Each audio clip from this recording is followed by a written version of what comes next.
Aujourd'hui, on sort le couteau, on respire un grand coup et on va se préparer un tartare blonde d'Aquitaine qui va mettre tout le monde d'accord.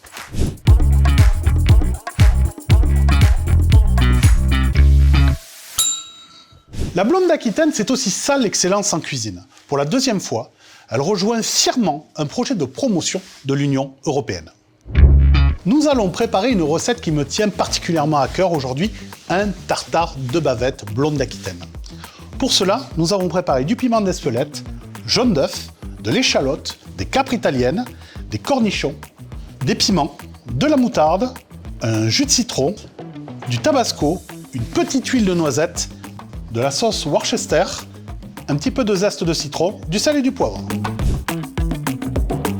Pourquoi la bavette est un morceau excellentissime pour faire un tartare? Pour moi, c'est le meilleur morceau.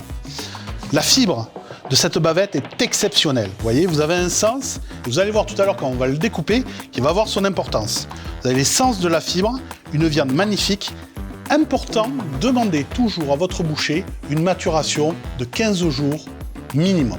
Pourquoi? Pour qu'elle libère toute sa saveur en bouche, surtout que nous sommes sur une viande crue. Il faut faire très attention également, sortir la viande au dernier moment pour ne pas avoir de rupture de la chaîne du froid. Nous allons couper 2 morceaux de cette magnifique bavette et dans un premier temps, nous allons couper de fines lanières dans le sens de la fibre de la viande. Alors à peu près, vous voyez, quelques millimètres.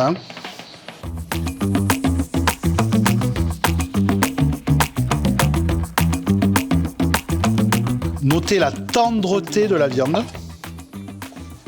Regardez ça, c'est magnifique. L'avantage d'une découpe au couteau, on dit souvent un tartare au couteau, c'est la qualité. Vous n'allez pas broyer la viande avec un hachoir et surtout, vous n'allez pas la chauffer. Pour continuer cette recette, nous allons prendre une calotte et commencer à intégrer chacun de nos ingrédients.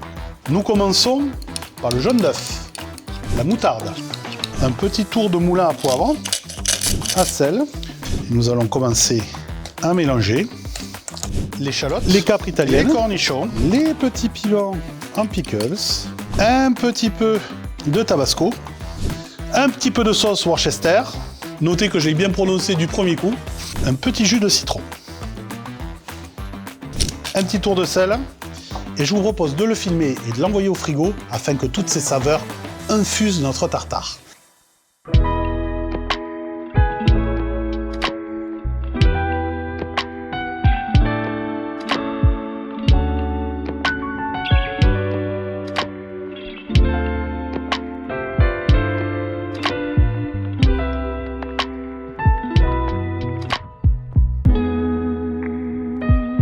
Et maintenant, c'est à vous de jouer!